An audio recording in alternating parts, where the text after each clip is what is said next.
Hello, students. I hope all of you are doing fine and you are staying safe in your homes, not going out much. And even if you are going out, you are going out with your masks on and following all the SOPs. This is going to be our very first lecture for the very first module, which is module number one, fundamentals of communication.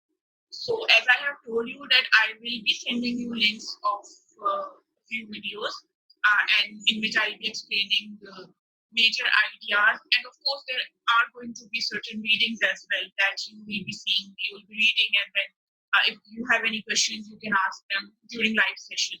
So this is one of those recordings. I hope I can make probably shorter videos because there are 4 or 5 topics within this module that we have to discuss. So at least there should be 3 or 4 videos that I will make out of this module.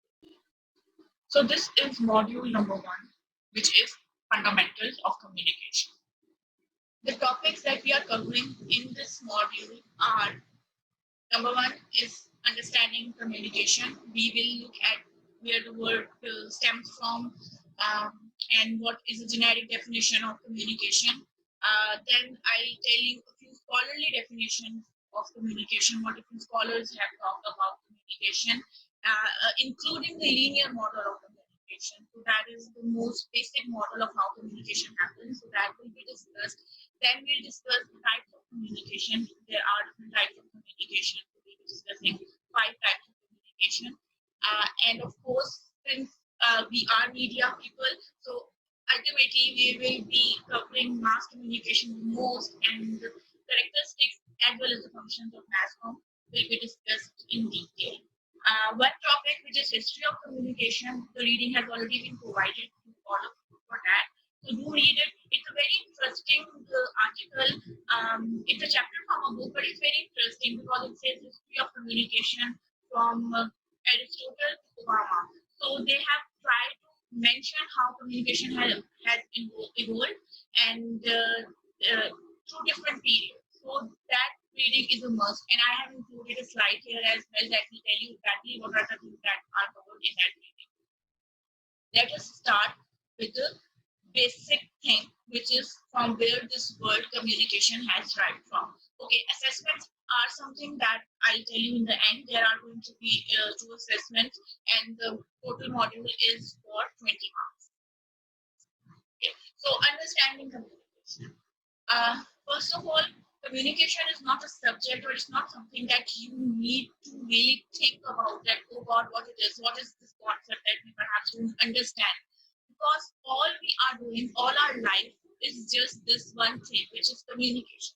We do communicate starting from the time a child is born till the time you are on your deathbed, you are communicating. Even ever since human beings are there, there has been communication. So it's not a concept which is very difficult to understand that. This word communication has derived from a Latin word which is communist. So communist is a word, it's a Latin term and it means common. So, and you will see a lot of words in English which has this prefix com. They basically mean more or less the same thing. So communists basically mean having a common opinion, sharing of ideas, being together. The word com or the prefix com means with or together. So all the different terms that you see in English language, they have been derived from this specific root word, which is communist. And there are words like community, commonplace, commune, communism. All these terms basically has this very root, which is communist. So as well as those words, we have the word communication. Communication का जो root है, that is also communist. So now that we know that communication has been derived from a Latin term communist, let us look at the definition. Communication is basically a process of generating meaning by sending and receiving verbal and non-verbal symbol and signs that are influenced by multiple contexts. Now, this is one of the definitions of communication that I really prefer because it somehow or other encompasses everything that a communication studies student should know. The most important thing that this definition talks about is the fact that communication is a process. This is the most important thing because we need to know that communication is a process that keeps going on. It's not a one time thing. So, right now, what I'm doing, I'm communicating with all of you. Even though I cannot see you right now and you will not be able to give me an immediate feedback, but whatever is your feedback, I get to know it later on, either in the form of queries or even in the sense that if you perform well, I I will assume that perhaps I taught well, or if you don't, then I will revisit and what were the different issues in my communication. When you are talking to a person face to face, that person is going to reply to you. That is your reply, and the process continues. So it's not a one-time thing that will happen. It's not the big bang. It's a process that will keep continuing. So the most important thing is that communication is a process. Now it's a process of generating meaning. This specific term is again very important. The idea being that we are trying to generate some kind of meaning with our communication. I am talking to you right now, and I wish that you will understand whatever I'm saying, the concept that I'm trying to tell you, it will be clear in your head. So we are trying to generate some kind of meaning. It is not always the case that if two people are talking, they are just trying to convince each other. That also happens in negotiations, in debates and all. But generally, even if you are talking with your friend about anything, you are somehow generating some kind of a meaning, some kind of an understanding, some kind of a commonality that we talked about. That commonality is something that is another term which has been derived from the same word, communist. So this is a process. That is the first thing. The end goal is to generate some kind of a meaning. But how does this process works? It works by sending and receiving symbols and signs. So there is some kind of a transmission going on. This entire process of sending something and receiving something, that basically tells you that communication is a process of transmitting messages. Those messages could be in any form. They could be in verbal form. They could be they could be a spoken word. They could be non-verbal forms as well. Because when we are writing, we are actually communicating. We are not speaking anything, but still we are communicating. When you are sending a smiley emoji on WhatsApp to your friend, you are communicating that you are happy. It's a symbol. It's not a spoken word, but still, it is communication. When you see these traffic signs on roads, you are still communicating. You will know that okay, this is the sign. It's a red light, so we have to stop. Now it's green. Now we have to move on. So all of this is communication happening throughout the world in forms which could be written, which could be visuals, which could be symbols and signs, and which could be our own language. And all these forms are doing just one thing, that we are trying to communicate with each other through these. And then finally, they are saying that this is a process of sending and receiving these symbols and signs that are influenced by multiple contexts. Now, this context wali debate, we won't do much in this module, but context generally means that whoever is communicating with the other person, there are certain contexts from where that person is coming from, and of course, the receiver also has its own context. Right now, the context is that I am trying to communicate to you through these slides and Zoom recording or whatever, that what communication really means. Could be a possibility that when you will be watching this video, probably late at night, 1 p.m. or 2 p.m. after watching your favorite Netflix show, you won't be in a mood to actually gauge all these things and to really learn that. So, what I would suggest you to watch it early in the morning if you want to really grasp the knowledge. But nonetheless, contexts are always going to be different. When a newscaster is reading something and telling you about the latest event, the context is that it's a news show, and of course, they have to tell you about the events of the day. And when you are talking to your friend about how the entire quarantine situation has really killed your social life, so the context is that you are just venting out to your friend. There could be cultural context as well. There could be psychological context as well. So somehow the communication is always influenced by certain context. Communication में हमेशा noise भी हो सकती है. Like right now, you could hear the background noise in my video because that is a physical noise. There could be cultural factors as well, and there could be other factors as well. I just talked about reading communication, but a person who's not literate enough to read, how would that person read a newspaper and would know what is really happening in the world? So for that person, context is going to change. So context is important, but we are not going to discuss this specific part at least in the semester in detail. So let me just revisit the definition that it says it's a process of generating meaning by sending and receiving verbal and non-verbal symbols and signs that are influenced by multiple contexts. I again repeat, this is one of the easiest definitions that I really find. And if you really have to learn one definition, so learn this one because this kind of encompasses everything that communication is all about. Now let us move to the next slide,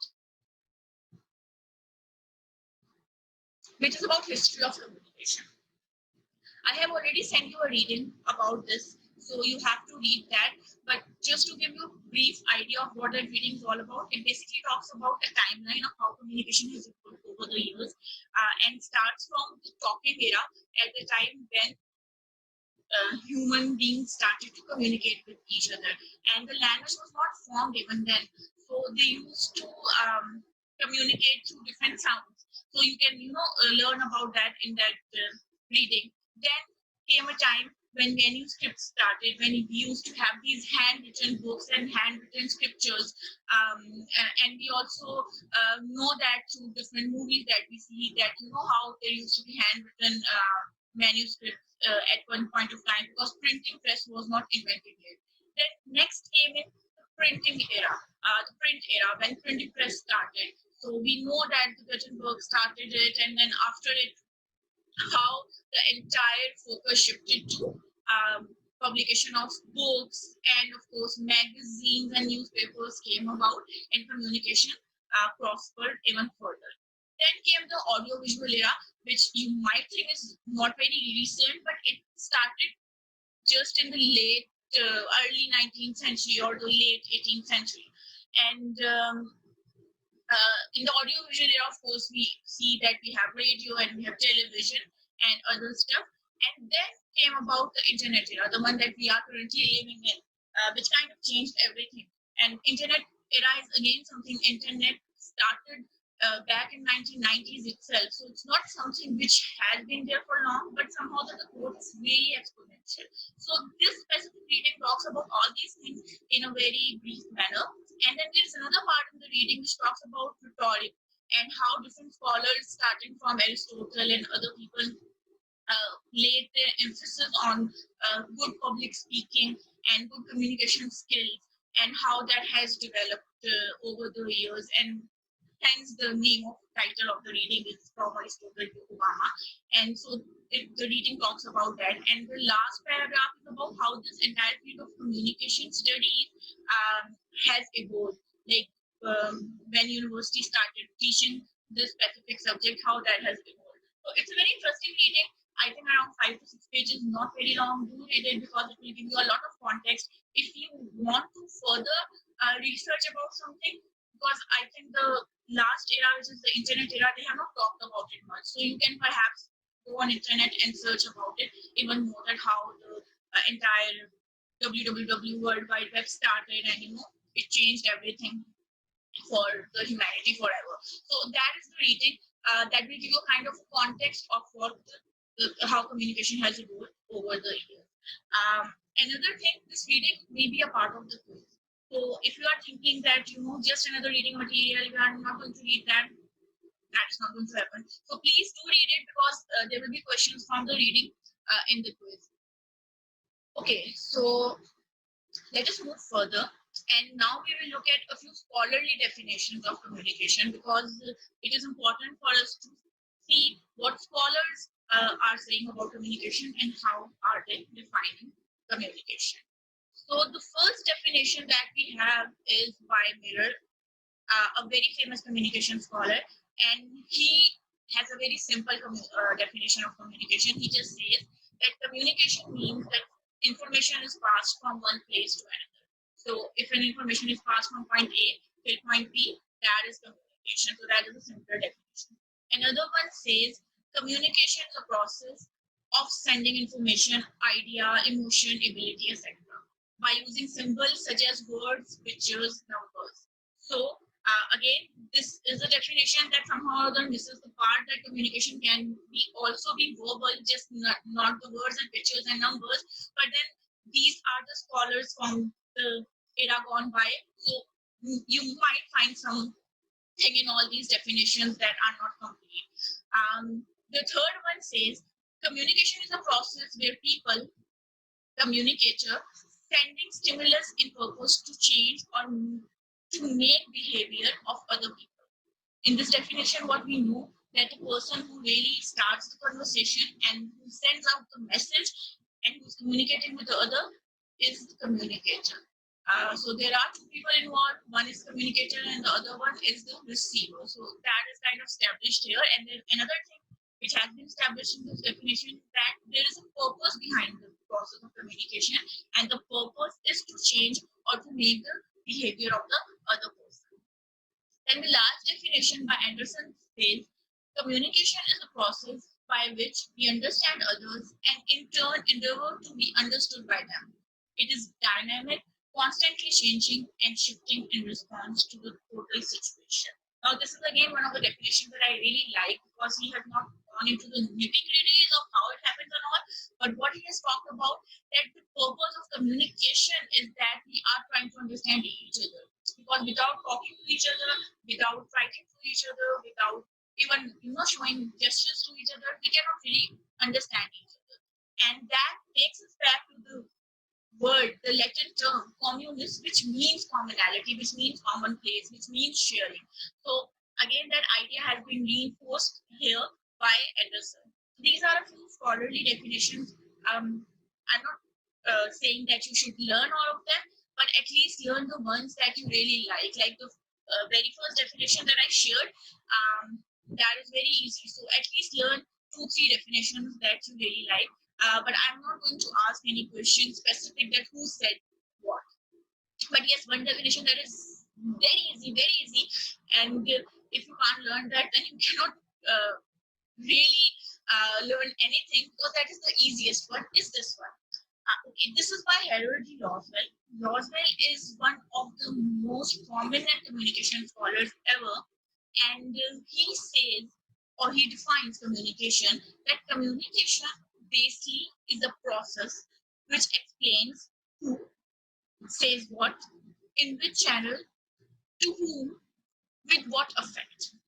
So he's just defining it in a very basic way that this is a process. We have already established that it's a process. It's going to continue where a person is somehow they're transmitting information to other person.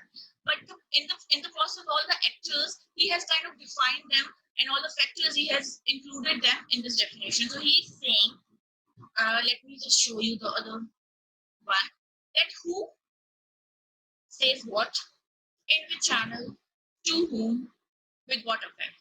And this became so widely accepted that this has become the linear model of communication. The linear model of communication is the basic model of how communication happens. There have been so many communication models, but I have chosen this one because this is the easiest one. So this is the most basic one and perhaps one of the most initial models of communication that were defined. So this exact definition is also the model of communication. So what we know here that we have all the important factors which makes communication process complete in this specific model. So apart from linear model of communication, this model is also called the one-way model of communication or the action model of communication. Why it is called one-way model? Because there are so many factors which have been excluded in it. Laswell has not really considered the factor of noise, because when communication happens, there has to be certain kind of noise that can disrupt the process of communication. It could be psychological or it could be physical noise. So that has not been addressed here. But as I told you, this is the basic model, and I think this is good for us to understand for now that communication is a process where there are all these different factors involved. Let's just look at it in another way. So, who is basically the sender and the communicator? The person who starts a conversation or who sends any kind of communication message is your sender and communicator. And also remember that when we talk about sender, it is not always that in one conversation only one person is going to be a sender. Because if you are talking to a person face to face, he will also communicate back to you. So when you are talking, he will be the receiver, and when he will be talking, you are going to be the receiver. So your who is basically the sender or the communicator. Then says what is your message. So whatever is the person saying is basically termed as the message that the person is trying to deliver. In which channel is basically your medium. Medium is we all know a singular for media, and being media learners ourselves, this is the most important part for communication, because somehow the students of media studies have to learn all the things. They have to be good communicators, they have to write clear messages, but they also have to learn the medium, and they have to choose the medium that works best for them. So the medium is the channel through which the person is basically communicating to the other person. An example of medium is that right now I'm talking to you, and my tongue is basically the medium, and I'm using the language. So that is basically a medium for me. I'm also using technology in order to reach you. So this software or this laptop or all the technology that I'm using is again a medium. So all these things are medium. But if I would be talking to, say, right now, a group of 50 people who might be present in this very room, though that is not possible in corona times, nonetheless. But if I have to talk to a group of people, and if I'm not loud enough for that, I'll be using perhaps a loudspeaker or something. So that would become a medium for me. So again, it depends कि किस तरह की communication हो रही है, and उसमें फिर किस तरह का मीडियम यूज कर सकते हो. So we have the communicator, we have the message, we have the medium. The next factor is किसके पास वो communication जा रही है. So who is your receiver or the audience at the other end. So whoever is the receiver, we can also call it audience in terms of mass form. Mass media में audience कहा जाता है या viewers कहा जाता है. But in your general life, when communication happens, so the other person is the receiver. So you are talking to, say, your parents. So and they are talking back. So basically, that role is consistently shifting. So somehow, sometimes you are communicator, sometimes they are communicator. So that keeps on shifting. So we have the receiver or the audience. And the last part that he says is very important. With what effect? Whatever communication is happening, it has to have some effect, otherwise it is useless. So effect is either that the communication is successful, or effect could be that the communication is unsuccessful. Effect could also be that it was so distorted that the meaning was changed. Have you ever seen those Chinese whisper videos? If you have not seen that, then go on YouTube and just type Chinese whisper, and you will see that how if we have to just communicate a simple word from one person to another, and there are a lot of people, and each person keeps communicating that, and then at the end of the day, the message gets distorted somehow.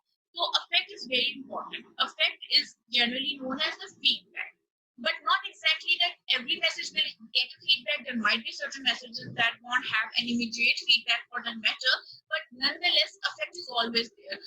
Whether it is measurable or not, that is another story.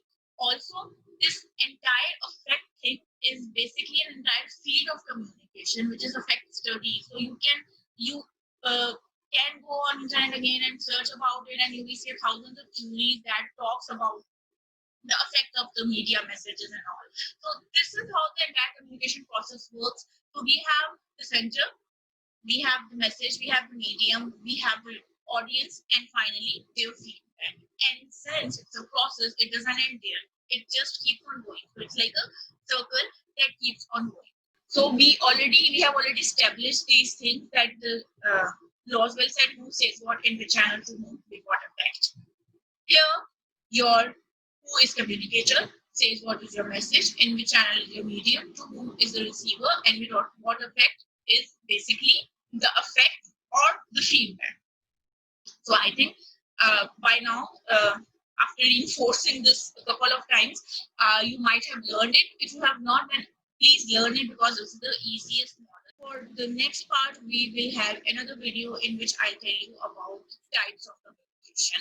If you have any comments or any confusion or any queries for me, you can perhaps write them down here on YouTube, or you can write them down on Moodle, or you can email me, or we have a Facebook group as well. So all these options are kind of clear. So to post your queries, if you have any confusion, if there are certain concepts that are not clear to you and you want me to clear them during the live sessions, you can also ask me for that. Thank you so much, and I'll see you in the next video.